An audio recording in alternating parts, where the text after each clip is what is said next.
Hello hi hope you are doing good. నేను మీ Telugu trader Shyam. So ఈరోజు నిఫ్టీ వచ్చేసి 78 పాయింట్స్ మైనస్ అయింది. అలాగే కొంచెం డిఫరెంట్గా బ్యాంక్ నిఫ్టీ వచ్చేసి పాజిటివ్లో అయితే క్లోజ్ అయితే అయ్యింది.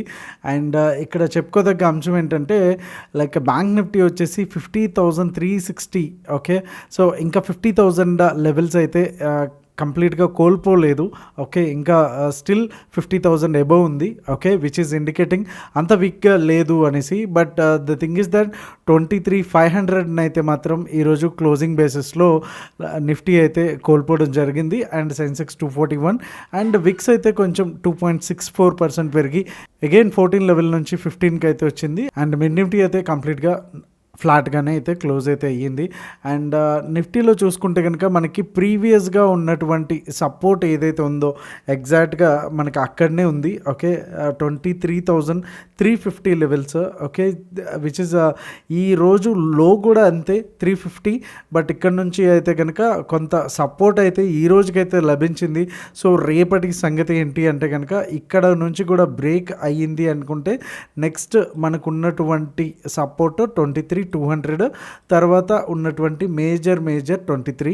సో వన్స్ 23 కూడా బ్రేక్ అయ్యింది అనుకుంటే కనుక మనకి ఇంకా 22,000 21,800 వరకు కూడా చూడడానికి అయితే అవకాశం అయితే ఉంటుంది. సో హోప్ఫుల్లీ బుల్స్ అయితే రేపు యూటర్న్ తీసుకుంటే పర్వాలేదు. లేకపోతే కనుక ఇది ఆల్రెడీ ఒక 10% కరెక్షన్ అయింది. మనం వీక్లీ అనాలిసిస్లో కూడా మనం మాట్లాడుకున్నాం. ఇంకొక 3-5% అయితే నెక్స్ట్ కరెక్షన్ అవడానికి మనకి ఛాన్సెస్ అయితే కనిపిస్తూ ఉన్నాయి. అది రేపటి సంగతి వరకు తెలుస్తుంది. సో ఇంకొక సినారియో ఏంటంటే రేపు ఇన్ కేస్ ఒకవేళ ఈ 23,350ని హోల్డ్ చేస్తూనే ఇక్కడ సైడ్ వేస్లో ఉండడానికి కూడా అలాగే ఛాన్స్ కూడా ఉంది. సో ప్రీవియస్గా ఎప్పుడైనా సరే మేజర్ లెవెల్కి వచ్చేటప్పుడు ఇమీడియట్గా మనకి యూటర్న్ తీసుకుని పైకి వెళ్ళడం జరగదు. జనరల్గా కొంత కన్సల్టేషన్ తీసుకుని మనకి పైకి వెళ్ళడానికి కానీ రెల్స్ ఈ ఏదైతే డ్రాప్ ఉందో దాన్ని కంటిన్యూ చేయడానికి అయితే ఛాన్సెస్ ఆర్ దేర్. సో రేపటికి ఈ హై అండ్ లో అనేది చాలా చాలా ఇంపార్టెంట్. హై వచ్చేసి 23,600. సో 23,600 పైన కనుక మనకి క్లోజింగ్ బేసిస్లో ఉంది అనుకుంటే కనుక డెఫినెట్గా ఒక పుల్ బ్యాక్ అయితే మనం ఇక్కడ నుంచి చూడడానికి అయితే ఛాన్స్ ఉంటుంది. అలా కాకుండా 23,350 కూడా బ్రేక్ అయింది అంటే కనుక సెల్లింగ్ ప్రెషర్ అనేది ఇంకా రావడానికి ఛాన్సెస్ ఆర్ దేర్. అండ్ ఇంకా ఎఫ్ఐఏ డేటా మనకి ఈవినింగ్ వస్తుంది కాబట్టి సో అంతవరకు వెయిట్ చేద్దాం. ఈరోజు ఎఫ్ఐఏస్ ఎలా ఉన్నారు అనేది కూడా. అండ్ ఈరోజు చెప్పుకోదగ్గది ఏంటంటే జస్ట్ 78 పాయింట్స్. సో నిఫ్టీలో అంత మరీ హెవీ ఫాల్ అయితే రాలేదు. అండ్ సెన్సెక్స్లో కూడా 240 పాయింట్స్ విచ్ ఈజ్ నార్మల్గా సెన్సెక్స్ క్లోజింగ్ ఉండేది. అండ్ బ్యాంక్ నిఫ్టీలో చూసుకుంటే కనుక ఇంట్రెస్టింగ్గా ప్రీవియస్గా అంటే ఫ్రైడే వచ్చేసి ఒక గ్రీన్ క్యాండిల్తో ఒక రివర్సల్ ఎక్కడైతే మనకి 50,000 దగ్గర ఒక రివర్సల్ అయితే మనకు కనిపించింది. అండ్ ఈరోజు దాని కంటిన్యూషన్ అన్నట్టు. అండ్ ప్రీవియస్గా ఉన్నటువంటి లోన్ అయితే బ్రేక్ చేయలేదు విచ్ ఇస్ గుడ్. అలా అని పైన అంటే నిన్నటి ప్రీవియస్ డే హైని కూడా బ్రేక్ చేయలేదు. So which is kind of అంత స్ట్రెంగ్త్ లేదు, అలా అని అంత వీక్గా లేదు అనేది కూడా మనకు అర్థమవుతుంది. ఇప్పుడు కంప్లీట్గా ఇన్సైడ్ బార్ అయితే మనకి ఫామ్ అయితే చేసింది. సో ఎయిదర్ వేస్లో నిన్న ప్రీవియస్గా ఉన్నటువంటి హై బ్రేక్ చేసి పైకి వెళ్ళి మళ్ళీ ఇక్కడ టెస్ట్ చేసిమా, లేకపోతే ఇది కూడా బ్రేక్ అవుతే కనుక నెక్స్ట్ లెవెల్ ఏదైతే ఉందో 49,600 అక్కడి వరకు వెళ్ళడం అనేది కమింగ్ అప్ 1 or 2 డేస్లో మనకి తెలుస్తుంది. సో రెండు కూడా మంచి ఎడ్జ్లోనే ఉన్నాయి. బ్యాంక్ నిఫ్టీ అయితే రికవరీ తీసుకునే ఉంది అండ్ నిఫ్టీ కూడా మేక్ ఆర్ బ్రేక్ లెవెల్లో ఉంది. సో రేపటికైతే కనుక చాలా ఇంట్రెస్టింగ్గా ఉండబోతుంది. సో రేపు మనకి లెవెల్స్ బయింగ్ జోన్స్ ఏమున్నాయి, సెల్లింగ్ జోన్స్ ఏంటి అండ్ నో ట్రేడింగ్ జోన్స్ ఏంటి, BTST ఏమి ఇచ్చాము అనేది ఒక్కసారి చూసేద్దాం. So let's get in to the video with Nifty. And ఆ వీడియోనైతే లైక్ చేయడం అయితే మర్చిపోద్దు. సో నిఫ్టీలోకి వచ్చేసరికి 23,561 అండ్ 23,400 వచ్చేసి కంప్లీట్గా నో ట్రేడ్ జోన్. నిఫ్టీ అయితే కొంచెం గ్యాప్ అప్తో ఓపెన్ అయినా సరే ఇమీడియట్గా ఇన్ ఫస్ట్ 15 minutes క్యాండిల్లోనే మొత్తం ఓవరాల్గా బ్రేక్ అయితే అయిపోయింది.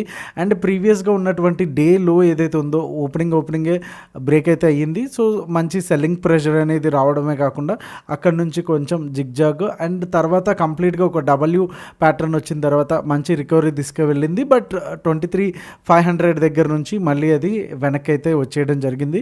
మళ్ళీ ఎగ్జాక్ట్గా 23,400 దగ్గర అది రికవరీ కొంచెం అయితే అయ్యింది. 400 అయితే బ్రేక్ అయితే కాలేదు. సో రేపటికి ఇన్ కేస్ ఒకవేళ గ్యాప్ అప్ అయితే అంటే ఒక 520, 500 లెవెల్స్ కూడా బ్రేక్ అయినాయి అంటే కనుక మనం 560 దాకా వెయిట్ చేయడం బెటరు. ఎందుకంటే ఇక్కడ మనకి 500 దగ్గర నుంచి కూడా 465 కదా. ఓకే, సో ఇన్ కేస్ ఒక 40 పాయింట్స్ ఉన్న 480 దాకా వచ్చేసి మళ్ళీ కిందకి వెళ్ళడానికి ఛాన్సెస్ ఉన్నాయి. అండ్ అప్పటి వరకు డైరెక్షన్ తెలియదు కాబట్టి మనకి ఈ ప్రీవియస్గా ఉన్నటువంటి రెసిస్టెన్స్ లెవెల్ ఏదైతే ఉందో 23,560. సో అందుకని నేను ఈ లెవెల్ని అయితే ఈరోజు no trade zone and buying zones trigger జోన్గా మనం తీసుకున్నాను. ఓకే, అండ్ మనకి ఫస్ట్ టార్గెట్ వచ్చి 23,620 అండ్ సెకండ్ టార్గెట్ వచ్చి 23,698 అండ్ థర్డ్ టార్గెట్ వచ్చి 23,800. ఓకే, సో వన్స్ ఒక్కసారి ఈ టార్గెట్ ఏదైతే ఉందో ఫస్ట్ టార్గెట్ ఏదైతే ఉందో దాన్ని బ్రేక్ అయ్యి 15 మినిట్స్ కనుక సస్టైన్ అవుతే డెఫినెట్గా మంచి షార్ట్ కవరింగ్ ర్యాలీ అయితే మనం ఇక్కడ చూడడానికి ఉంటుంది. అలాగే డౌన్ సైడ్ 23,400 కూడా బ్రేక్ అయ్యింది అంటే కనుక 23,356 first target and second target వచ్చి 23,296. అలానే థర్డ్ టార్గెట్ వచ్చి 23,228. సో బ్యాంక్ నిఫ్టీలో కూడా అప్ సైడ్ వెళ్ళింది, బట్ ఇమీడియట్గా డౌన్ సైడ్ అండ్ అక్కడ నుంచి కూడా కంప్లీట్గా ఒక రేంజ్ బౌండ్లోనే చాలా వరకు ఒక షార్ప్ రికవరీ తర్వాత కంటిన్యూస్గా సైడ్ వేస్లోనే ఉంది. ఆల్మోస్ట్ 12 o'clock నుంచి 3 o'clock వరకు నో మొమెంటమ్ అని చెప్పాలి.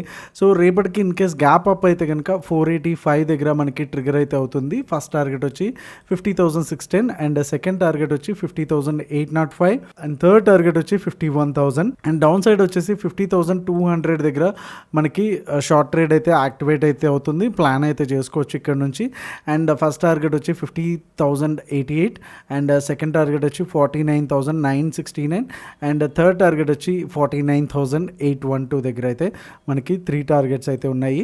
సో ఒకసారి ఫిన్ నిఫ్టీ కూడా క్విక్గా చూసేద్దాం. సో ఫిన్ నిఫ్టీలో వచ్చేసి 23,333 వచ్చేసి up side and down side వచ్చేసి 23,200 వచ్చేసి కంప్లీట్గా నో ట్రేడ్ జోన్. ఈ ఏరియాలో అయితే ఓన్లీ స్కాల్పింగ్ ఆపర్చునిటీ అయితే తప్ప ఇంట్రాడేలో పెద్దగా మూమెంటం వచ్చేదానికైతే ఛాన్స్ లేదు.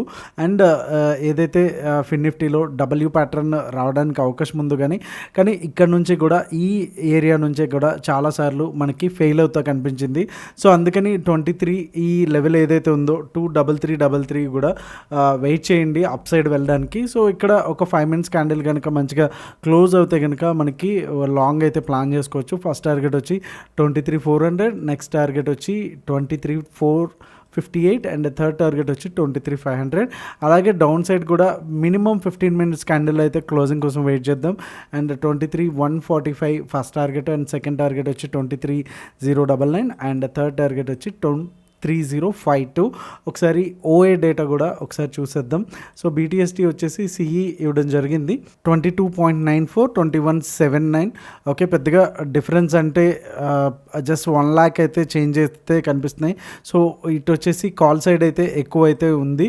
And near month, next month, far month and weekly మనకి ఎక్స్పైరీస్ లేవు కాబట్టి అన్నీ కూడా కంప్లీట్గా మంత్లీ ఎక్స్పైరీసే. సో 2.3 ఉంటే 1.79 ఉంది. సో ఆల్మోస్ట్ 23 డిఫరెన్స్ ఉంది. పెద్దగా డిఫరెన్స్ అయితే గ్యాప్ అయితే లేదు పొజిషనల్గా చూసుకుంటే కనుక. సో ఓవరాల్గా బీటీఎస్టీ వచ్చేసి రేపు సిఈ ఇవ్వడం జరిగింది with hedge. So that's all for today. Hope you all like this video and మీ ట్రేడింగ్ ఫ్రెండ్స్కి అయితే షేర్ చేయడం అయితే మర్చిపోద్దు. Thank you so much. See you all tomorrow at the same time. మీ తెలుగు ట్రెడిషన్. జై హింద్.